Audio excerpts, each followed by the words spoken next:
What's up, basketball coaches, players, and fans? Welcome to the Pass First podcast, where we share our knowledge of the game of basketball. My name is Augie Johnson, and I'm here with my partner, Alex Engel, and we hope you're able to take something away from this podcast that will help you in your basketball journey.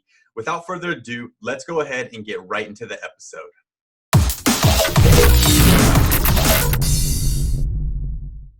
All right, guys, let's go ahead and get right into this. Today, we're going to be talking about how to survive and how to be successful in college basketball. I played at a Division II school. Alex played at an NAIA school up in the Bay Area called Menlo. I was at Cal State Monterey Bay.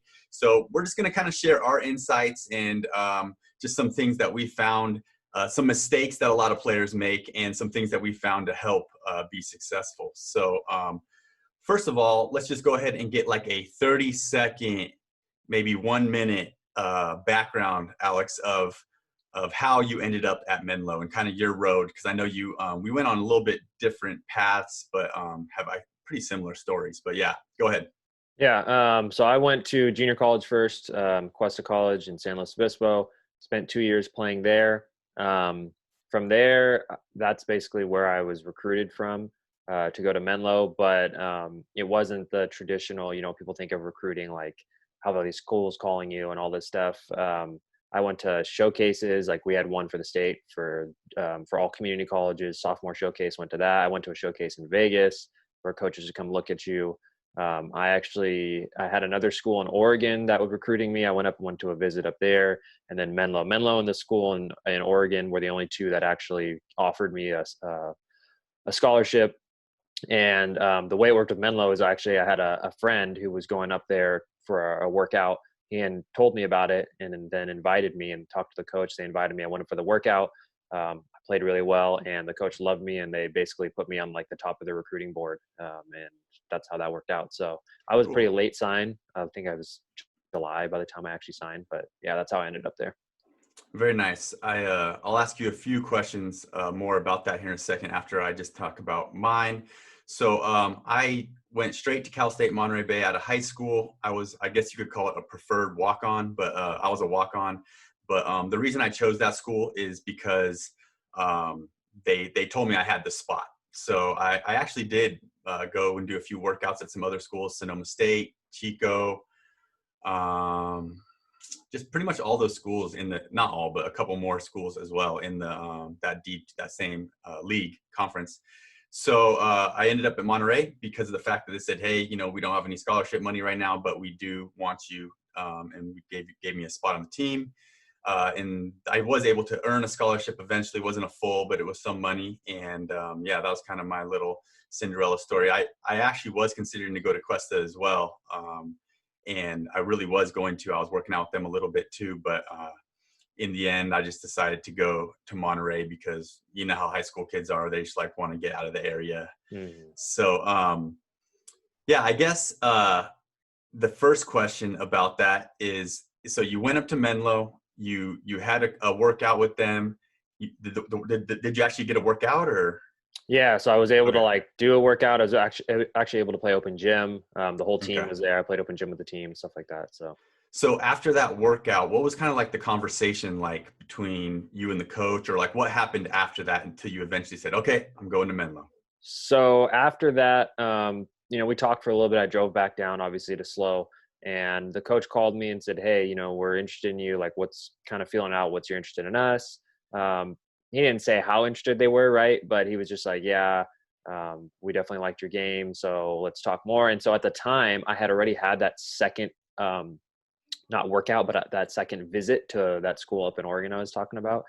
And so I was like, well, I'm about to go to one. I think I was about to just go to that showcase. It must have been, if I got my timeline right, I was just about to go to showcase and I was about to go visit that school. And so I didn't want to like commit right away. And then you never know, you know what I mean? You get an offer for something else, but at the same time, I didn't want to wait super long. And then Menlo was like, hey, never mind, we got someone else. Right. So I told him, can I have a little time just to feel this out? And he was actually really cool about it. And he was like, yeah, like take your time. We want to make sure you make the right decision. So that was kind of what happened next.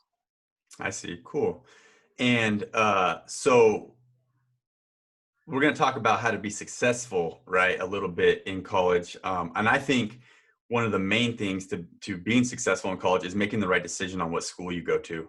So you made a good decision, number one, to go to Cuesta, and then another good decision to go to Menlo because you said you had those two schools, going back and forth. If you would have chose the other school, who knows, maybe you wouldn't have had the success that you had, because I know that you did have success. Number one, I mean, success to me is, number one, did you get playing time ever, right? And number two, were you able to win? And so I know, can you talk a little bit about both those things right there? Yeah, I mean, my junior year, we won the conference. So obviously that's the top of winning, I guess, aside from like winning a national championship. But and I played a role off the bench in that year. And then my senior year, we didn't win the conference, unfortunately, but we still went to our conference tournament, and I was our starting point guard for most of the year. So kind of like you said, I experienced both playing time and winning. So that was, a great That's experience. awesome.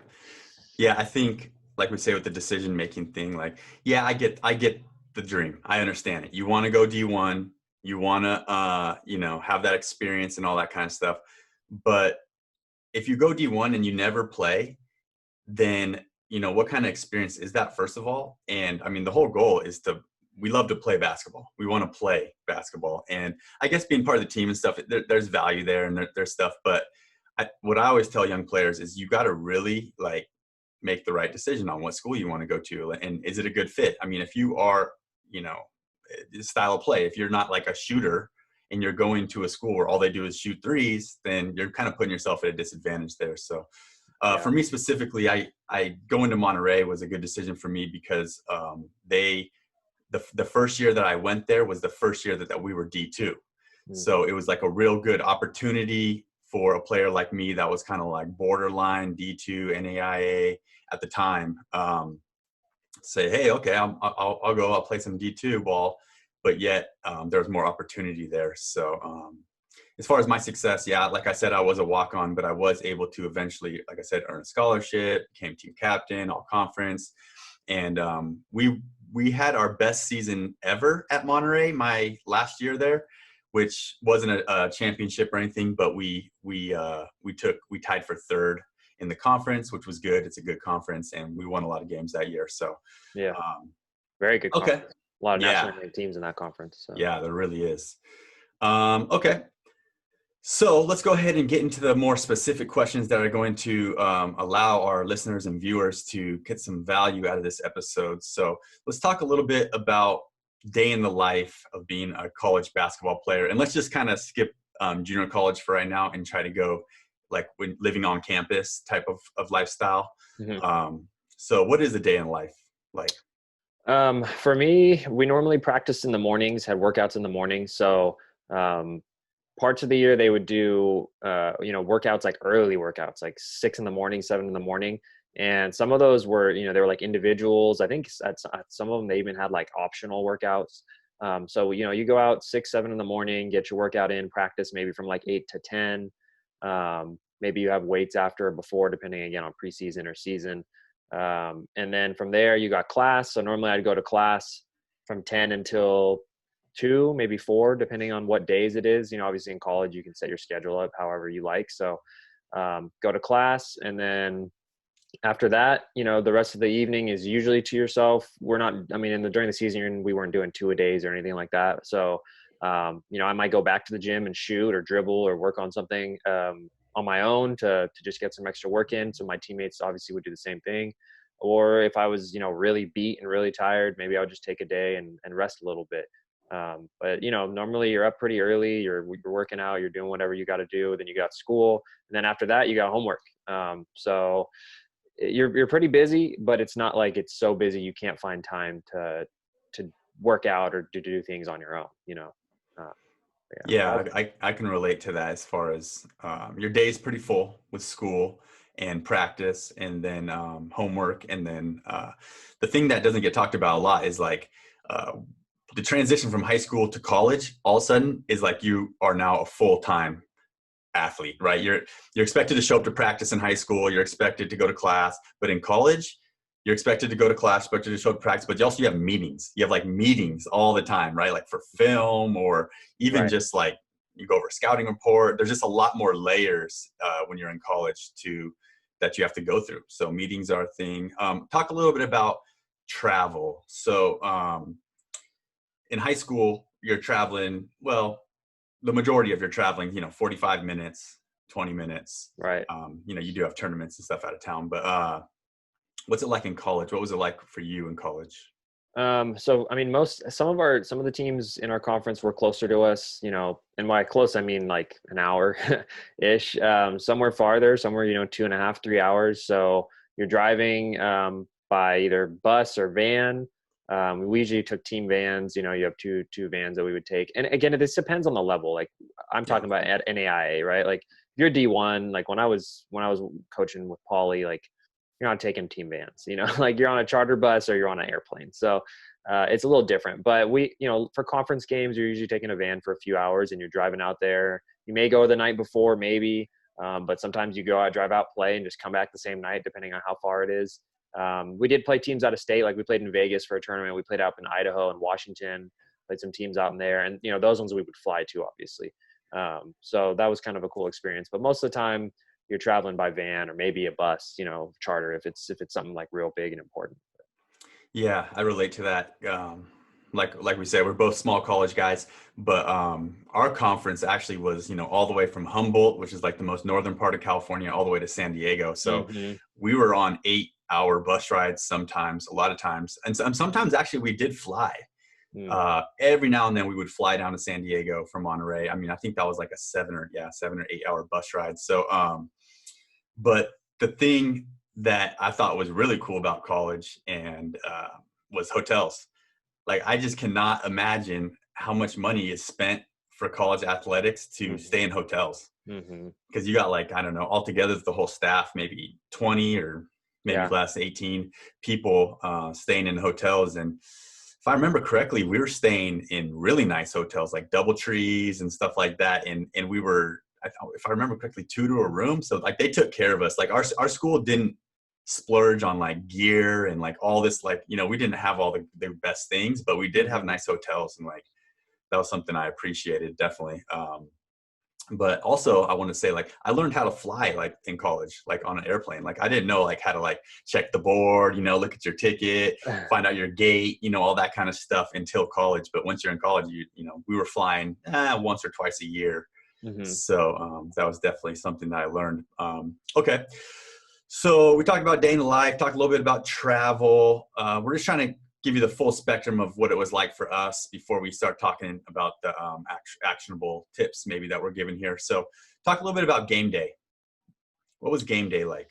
So game day, always had to shoot around the day of the game. Whether we were playing away or at home, or even if we were like on the road for a few days, usually we would be able to get into their gym or, into a gym locally and have a shoot around. So you have your shoot around for like 45 minutes to an hour, maybe go with last minute stuff with film or last minute stuff on the scouting report. And then from there, you don't play, like if your shoot around's at like 10, 11 in the morning, you're not playing at home until 7 at night, so you might have to go back to class, which is kind of weird because you're like, dude, I'm just ready for the game, but you got to go back to school for like 3 or 4 hours. So you go back to class. And then after that, I always try to get something healthy that I could eat to give me some fuel, like 3 hours before the game. You don't want to be out there eating McDonald's or like Burger King right before you play. So eat something healthy, rest my body, and then get to the gym, 2.5 hours before the game and get stretched, get warmed up, maybe get some shots up, see the trainer if you need to, all that stuff. And then that's it. From there, you're getting ready, hitting in the locker room and just about to play. So. Yep, that sounds about right. For us, I just remember game days, like home games, we'd be like, okay, game's at 7:30, but like literally we were busy like the whole day. Like you said, we would have, shoot around, probably around 10 or 11, let us sleep in. We would, watch a little film, scouting report, but we would always do team meals too. So like eventually after all that, it'd be like, I don't know, 1 or 2 o'clock, we'd have a team meal. And then, we'd have to be back at the gym. I don't know what time. Game would be 7:30. We'd probably have to be there around 6 or so, an hour and a half or so. But yeah, game days were definitely busy and fun. Also, we talked about the meeting thing, right? So I spent a year as a grad assistant at Cal State Monterey Bay coaching as well. And that year we had a new coach. And when he came in, he was really heavy with the meetings. So we would almost have a meeting every single day, like 6 days a week. We like had Oh, some wow. sort of, some sort of meeting to talk about something. And that was like besides practice and all that other kind of stuff. But And if you're okay. off campus, that can be like a little harder. You know, I'm guessing you lived off campus, right? Did you? No, I actually lived on Oh, you did. campus. Okay, so you're the Yeah. same as me. I didn't know that because that's one thing. Like, I was a senior, I was a junior and senior, and I chose to live on campus, and I did that partly because it was just easy to be right there, and I also had my own room. I wasn't like in a dorm as a as a freshman with Yeah. like a roommate. But you could see my out my window to the gym. It was like literally a 20-second walk, which was really nice. You know, I mean, you're just right there. But if you're off campus and you got to come 20 Yeah. minutes to campus every day for a meeting, like that can be a little bit more stress on you. Yeah, and you know my buddy Daryl, or you know of my Yeah. buddy Daryl. So he played for Monterey, like I think 2 years after I was out of there, or I one played year after. against him. I Oh, played okay, against that's right, that's right. And he lived in Salinas, him. so he struggled with that, I think. Yeah. But anyways, okay, let's go ahead now and start talking a little bit more about how to be successful, some pitfalls that people run into. And I'll just warn everybody right now, when you're a freshman, like you got to be careful because you're coming right out of high school. Now you got the freedom, you're in college, you got a little bit of clout because you're a basketball player, and you could lose it all if academically, getting in trouble with the law, whatever. So or just not improving enough to stay on the team, right? Yeah. So what would you say like some of the keys are to time management and all that kind of stuff?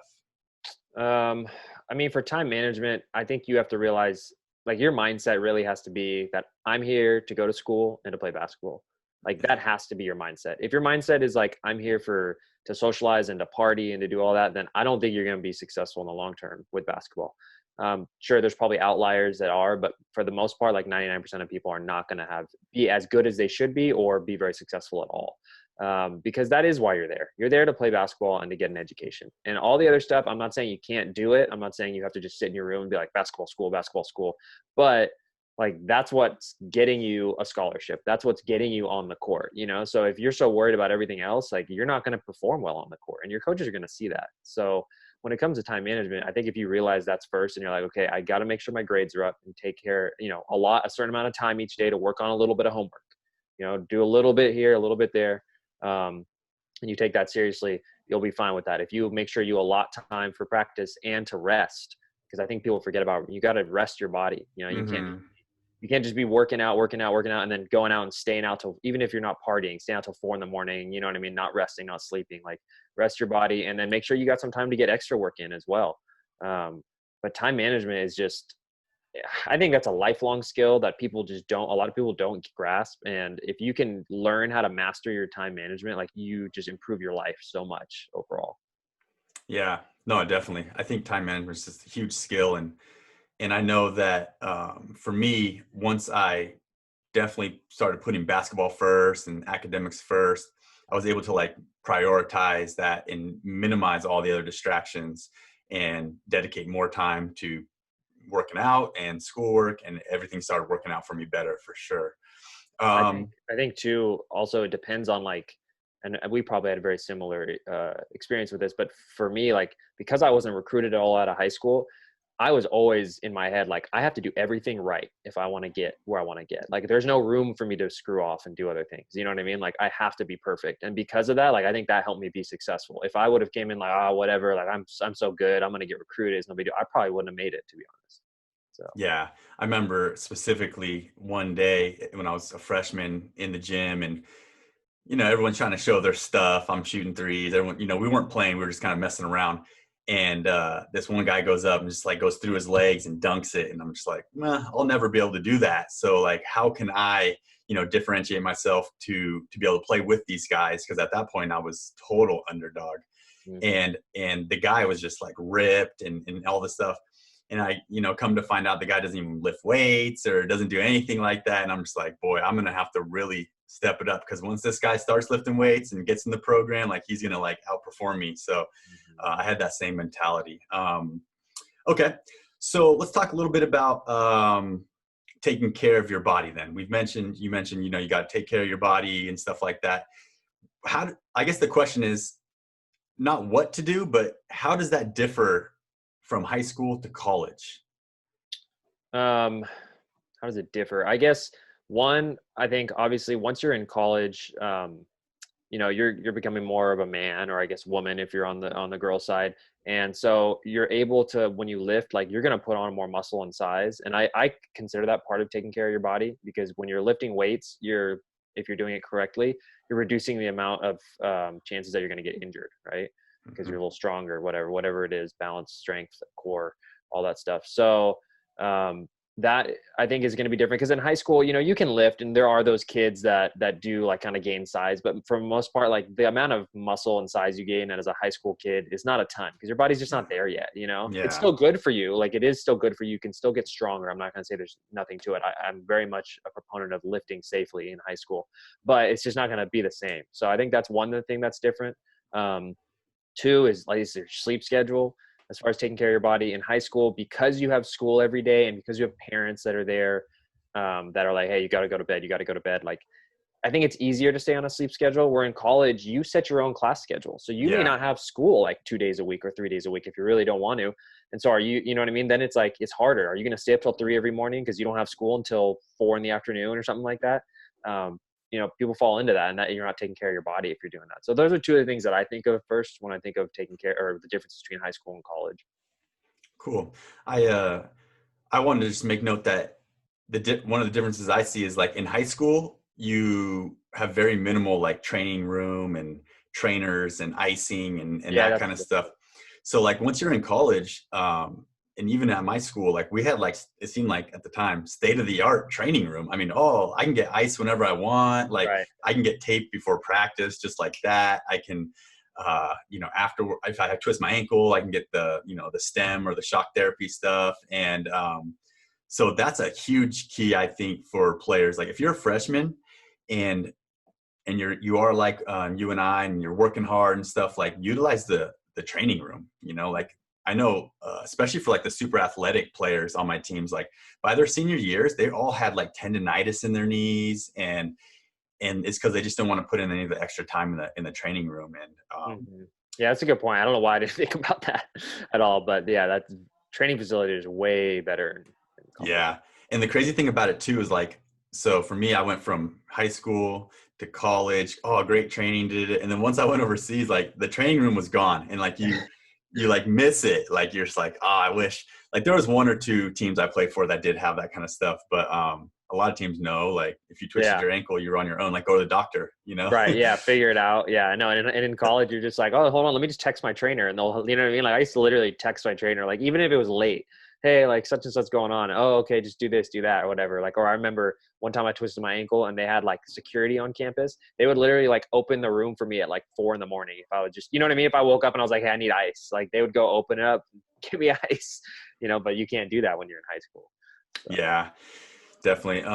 So yeah, definitely take care of your body, you guys. That's going to be a huge part. Like, that's part of the reason you're on scholarship, right? You can't play, then you're probably going to lose your scholarship. Okay. So let's talk a little bit about academics now, because we are talking about how to succeed. So what are some, just maybe, I don't know if you want to give out tips or just maybe some thoughts, but what is the whole deal? How are you successful academically? So for me, one of the main things I use is I looked at academics as, obviously, I mean, it's easy to be like, oh, I look at it as something for my future, right? Like that's hopefully why we're all there. But also looked at it like a competition, because I know that they're tracking the grades of everybody on the team. And I Mhm. know that, they're going to take a look at that stuff. And I wanted to have the best grades every time, because that's just, I don't know, like that's just how I was. I was like, I want to be better than all of you and smarter than all of you. Like, I mean that may come off kind of weird for some people to hear that, but you know what? Except for 1 year, 3 of my 4 years, I had the highest GPA on my team. In my senior year, I was an academic All-American. So it's like it worked out for me. And for some people are more like, some people enjoy school more than others, and that's probably more of a personality thing, or things that you like or dislike. So I think if you look at it like a competition, you can motivate yourself to be like, no, like I'm not going to drop, you know what I mean? Like I'm not going Mhm. to let Augie beat me in grades. You know what I mean? Like I think if you use that, you can use that mentality towards lots of things. You can really use it towards conditioning, right? I'm not going to let Augie beat me in a liner. Like, so Mhm. that's how, one of the things that I use that kind of help keep me motivated. That's a cool tip. I never actually thought about it that way. For me, I actually had pretty good grades in college. I had 3.4. I finished with a 3.4, which is pretty good. But I was never like, I was definitely a athlete student over a student athlete. Like I was working out before school and stuff all the time, which not saying it's right, but the way that I was able to get good grades and stuff and never like have a scare of like, oh no, I might not be academically eligible or whatever, was I just, my key is just don't miss assignments, Mm. right? Like if you don't miss any assignments in any of your classes, you'll end up with a 3.4. I Yeah. mean, like that's kind of what I've done my whole life as far as in high school and everything too, is like, as long as I don't miss any assignments, like I'll guaranteed have a 2.0 and probably a 3.0 too, you know? Yeah, if you just do your work. I think too, one other thing that just came to me when you said that is when you do go to class, especially like, because obviously in college you can really, I mean, most colleges you can miss class and there's really Yeah. not many repercussions for it. So when you go there, like especially at the beginning of the year, like go sit in the front, get to know your professors, like build some type of rapport with them. And then that way, if for some reason you do miss later in the year, it's not going to hit you as hard because they're going to know like, hey, he's done all this. Oh, he's got a 95% right now. You know what I mean? Like it'll pay Yeah. dividends in the long run. Like be there, try and be there obviously as much as you can, but especially at the beginning, like show up every day, be in the front, ask questions, answer questions. Yeah, that's huge right there. And I can actually add to my strategy because that was part of my strategy too. Like it was no missing assignments and I didn't miss class. I would show up to class. And so number one, you're gonna learn more. Number two, you know, when that test comes, yeah, you're gonna know the content, you're gonna be able to do better on the test. But like I wasn't pulling all-nighters studying for finals. You know, like No. if I had a final, I'd probably put in like an hour or two the night before. But I did show up to class, so I would learn. And also another thing I did that I think helped out a lot that kind of goes with like the whole talking to your teacher and stuff like that is if I was going to miss class for basketball or being sick or whatever the case was, if I had to miss class, I would just take the extra step and email my teacher, you Hmm. know, like, and as teachers ourselves, like that means a lot. Like when a student does that, you're just like, okay, this student, like, hey, what am I going to miss? Da, da, da, da. You're just like, okay, they actually care. And you know, you're just like, okay, yeah, you never miss. So it's fine. No big deal, you know? So Yeah, and don't forget about the value that you're getting. If you're, especially if you're on scholarship, but either way, whether you're walk on or on scholarships, like don't think of schools like, oh, it's just this thing I have to do to get a piece of paper. If you approach it like, hey, this is valuable knowledge and I can better myself as a person. And again, I know not everyone thinks about it this way, but if you can figure out a way to start thinking like that, like you're going to not only learn so much more, but it will help you in the long run. Like there is value to it. It's not just something to do just to get a piece of paper, you know? yeah. And, you know, I tell a lot of my players too that are like 17, hey, you're like 1 year away from being in the real world, you know, start thinking about it. You know, what are you going to do for work? You know, how much, do you know how much an apartment costs, you Right. know, and stuff like that. But in reality, you know, they're 17, they're not in the real world probably until they're like 24, you know, how Yeah. it is nowadays, especially. Different. So, um, but in college, you're even closer, right? In Yeah. college, you're like literally 2 years, 1 year, 6 months away from being in the real world where your dorm room's gone now, your scholarship's gone. So, So um, different. yeah, so you better be, you know, you better be able to get hired and have some sort of knowledge in some sort of field. So I guess Mhm. that's really the goal. So, all right.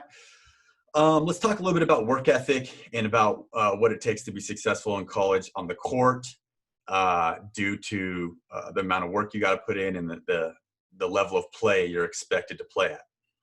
And I think I said this a little bit before, but when we talked about like tryouts, I think it was that episode, but one is be in shape. Yeah, you have to be in shape. Yeah. Like I, dude, I can't tell you how many times I would come in preseason, first week conditioning and half the team can't run worth anything, and I'm just like, what have you guys been doing for the last 4 months, and now they're already lagging. They're already behind. They already look bad in the coach's eyes because he's thinking the same thing. Like, what are you guys doing? Um, so be in shape, like put in that time in the off season. But, and I think that's kind of really the real key is like, how do you, how does work ethic and how do you're successful with that is you have to be willing, like if you're a college basketball player, it's not a seasonal job. It's I'd say like an 11 and a half months out of 12. Hmm. And the only reason I say 11 and a half is because I used to give myself 2 weeks off after the season. So Yeah. 2 weeks, like don't really touch a basketball, don't shoot. Like maybe I would play an open gym if I really wanted to, but other than that, like just let my body rest. After that, like it's right back to grind time, and Yeah. if you're talking off season, for me, I'm sure for you probably even more, but you're talking 3-4 hour days, Yeah. as a normal day, because you're going to shoot, you're going to, you're going to get all your basketball stuff in, which is going to take you an hour and a half to 2 hours, and you're going to lift, and that's going to take you another hour. And then you're probably going to do some type of running, and that could be in the form of just playing pickup, or it could be you're going to go run on the track, or you're going to run suicides or whatever. And that's going to be another like 30 minutes. So right there, that's 3.5 hours, um, you just have to be willing to put in work in the off season. If you're not, people are going to pass you up. Yeah. And there's nothing worse. As much as you hate doing a suicide, or you hate running a mile, or you hate, lifting weights or whatever it is, there's no worse feeling than being the last guy on the bench and watching everyone else play, and you have to just sit there. Like that's to me is that's what I hated more than anything. So I was willing to do any type of work to try and not be in that position.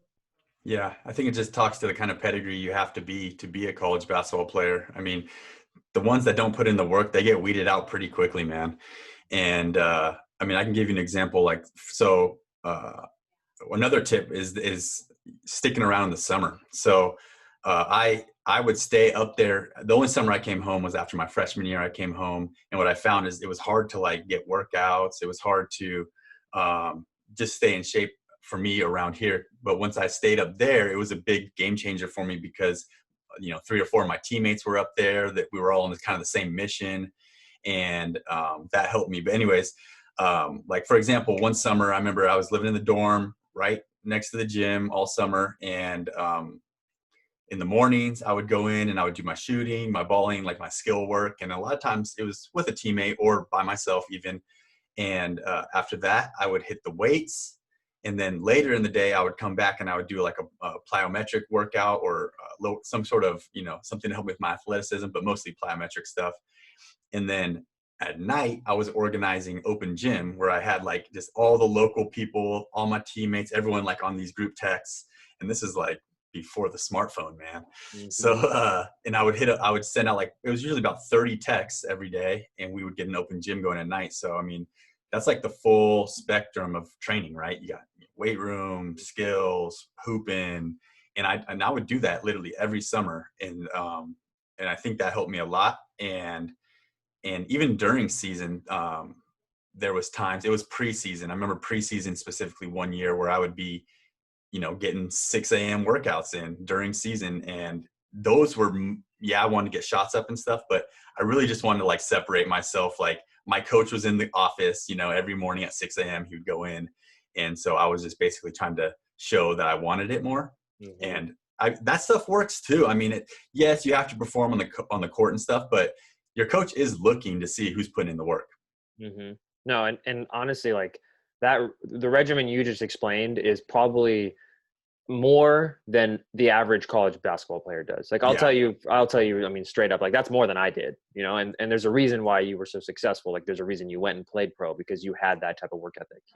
Most college kids, to be honest, don't have that. Most of my teammates didn't even have the work ethic that I had, so it's like, for you to be on that level is a whole different thing. That's where you start working like, okay, I want to try and get paid to do this, so that's impressive. And the thing is too, I'm guessing you're probably doing that like 6 days a week, right? Yeah, definitely. That was the same, 6 days a week, whatever my workouts were, it was 6 days a week. It wasn't just once. And one thing I also want to add, because I do think this is very different now, when you're working out, we're not working out for other people. We're working out for ourselves. And what I mean by that is, so many times nowadays, I feel like people turn the workouts into like a social media thing. Yeah. You know what I mean? It's about like, oh, look at me, I'm putting extra time in, like getting time in the gym, putting in that work, with some captions, some cute emojis and stuff. And I'm like, that's great, that you posted that, and you get your 200 likes, but are you doing that 6 days a week? No, because I'm in the gym and I don't see you in there. You know what I mean? Mm-hmm. So that's cool, but what happens when we get in between those 4 lines and you got to play me, or you got to play Og, or you got to play whoever it is? Like, can you perform? Well, when I go look and you're averaging 0.5 points as a senior, obviously it was all for show. It wasn't for actual, like, how much better can I get, So just young guys, like, just remember that, man, the Instagram, the social media stuff, like, don't get caught up in that. Just go work. Like, your success on the court will show how good you are, not how many things you post on your social media. Yeah. Those stats don't matter. No, those stats do not matter. Yeah. I guess the work ethic thing just comes like down to self-motivation, right? You got to be self-motivated to get in the gym. And I mean, I make my high school players run a 6-minute mile before the season starts. Like that's part of our like little thing. You got to be able to run a 6-minute mile, and they all, they all fear it. And I feared it when I was in high school too, and blah, blah, blah. But like, I got to a point where I was making myself in college go and run 6-minute miles, like in the summer, I'm like, I'm gonna go run a 6-minute mile. Like that's kind of the self motivation that you need to have, like the level you need to be at, like where your biggest fear before that you never wanted to do once a year, like now you're making yourself go out and do it. Like that's kind of the level you got to be at. Yeah, absolutely. It's just a mindset, like you said. Yeah, definitely. Okay. So we've talked a lot about this, so maybe we've already covered all this kind of stuff, but what are some of the things that you would say a lot of college players mess up on, or what are some mistakes that some college players make? Definitely one, probably the most obvious, is not taking care of their grades, right? Grading out, not having good enough GPA. I think was it 2.0 or 2.5 was the minimum you had to have to not be ineligible. I can't I remember think it was what. 2.0 for I me. think it's 2.0, yeah. Yeah. So not having a 2.0, like you said, which all that is just showing up and giving some effort, you know what I mean? And so not having a 2.0, grading out, losing eligibility, losing a scholarship. So that was one of them. The other one is just distractions. When I'm talking about distractions, just anything that's pulling you away from your goal. So anything that's damaging your academics or damaging your ability to play on the court. The main things I think of are obviously in college, you're going to be tempted to party. Like it is what it is. Like there's going to be parties, there's going to be girls, there's going to be, whatever, guys, if you're a girls player, there's going to be people out there. And if you get caught up in that or get caught up in that life and are so worried about that, like it is going to affect your game. And I can tell you, I had teammates that, they went out day before practice, party till 4 a.m. We had practice at 7. They came in probably still drunk, you know what I mean? And like just zombies through practice, just suffering, throwing up in practice. And I'm like, what are you doing? Like, why would you do? And, obviously there's the same guys that weren't playing, and I'm just like, what would make you do that? I couldn't understand it personally. I could never understand that, but what happened? I had some of those guys do that, and they never reached their full potential. So don't get caught up in that life. Worry about the main two things: school and basketball. That's what I would say the two biggest things: academics, and then just getting distracted with things like that.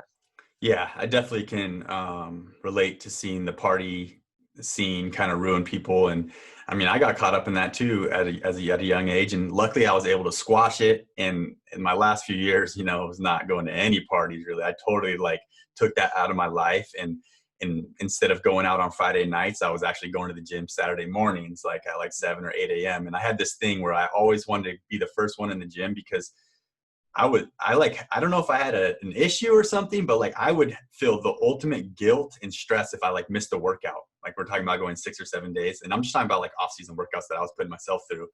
And so a lot of days, I would go like, oh, I'm gonna go to the gym, and be like 10 o'clock in the morning, I'm gonna go to the gym, and then you show up and it's like, oh, there's volleyball camp, or there's like something's going on where you can't get in the gym all day, and then I would just be like, so that's where I kind of like got this whole mantra of like going early.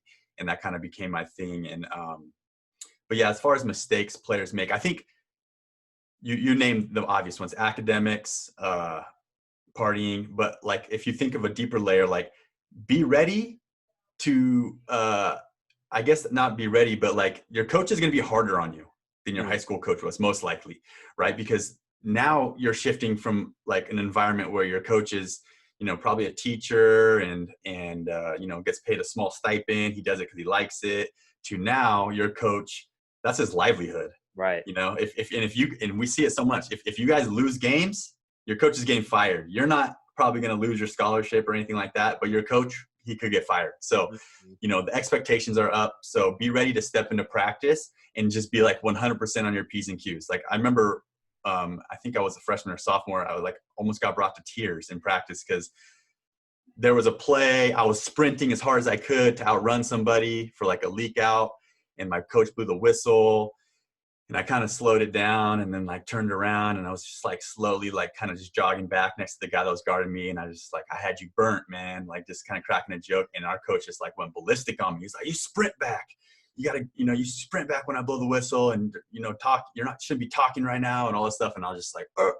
And that was like the first time. And I remember my teammates were like, the older ones and stuff were like, you're okay, just take it, you're okay. Because they could see that I was kind of like, I wasn't used to that level of like.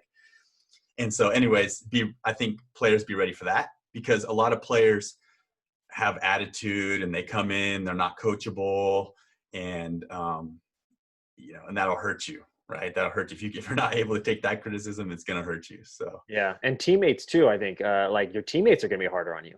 I had yeah, some of my teammates. I mean, that same thing. Like I wasn't ready for it. And I remember when I was at Menlo, like one of my best, like he's one of my best friends now, but he just would get, on me about stuff, and a lot of them would, and it was just kind of this shift, and just even at junior college, same thing, because they're all expecting something, they're all there for a reason, so they're expecting it, and I kind of had to like learn that as well, like, oh, these are the expectations now. So be ready for your teammates to be on you even more as well, which is, again, it's good. It holds you accountable. mm-hmm. And But not go oh, go ahead. ahead. No, go I was ahead. gonna Go ahead. say, not only your teammates being on you, but like your teammates being trash talkers. And so Hmm. like me, this corny white dude from Atascadero coming up there, can't even barely touch the rim, and I'm around all these other guys, like everyone's alpha, and you got Hmm. to be ready for that too. And they're gonna be trash talking you, putting you down. It's just Yeah, different. because they're all trying to take your spot. That's the thing, and I'm not saying that doesn't happen in high school, but usually there's a separation, and like the top 2, 3 guys are way better than everyone. So it's like I don't say the other players can't take their spot. I don't want to say that, but like it's harder, the gap is bigger. But you get to college and everybody's damn near the same. Everyone's MVP right there. Everybody's legit. You know what I mean? You're not walking in. There's nobody like, oh man, that guy's way weak. Like he could never play. Like everybody can play. So if you slip up and you give an inch, they're gonna step on you. You know what I mean? And take that spot from you. So that, and then one last thing I just wanted to kind of not reiterate, but cover when I was talking about like partying and socializing and all that. I do want to make sure I'm saying like obviously being social is part of college, right? Like it's not. I don't think either of us are sitting here saying like you can never go out with your friends or you should never go out and like never go to a party. Like don't even think about like we're not trying to say that. But Right. if you are gonna go do that stuff, be smart. Like don't go do it before practice. Don't go do it before game. Like if it's a day where the next day you're gonna have off and you can go hang out with your friends and stay up late and you can sleep in the next morning on a Sunday, like that's okay to do every once in a while. But just be like with anything, it's got to be moderation. You can't let that consume your life. Yeah, I agree. Okay, so before we wrap this up, is there any other little things that you can think of as far as helping a player be successful once they're in college?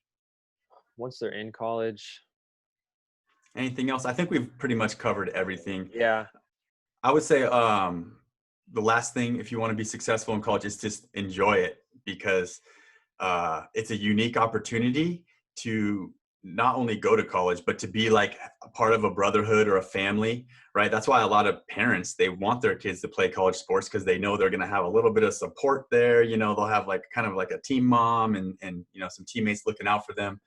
And but just enjoy it. I think don't take it too serious. I think at times I did take it too serious, but yeah.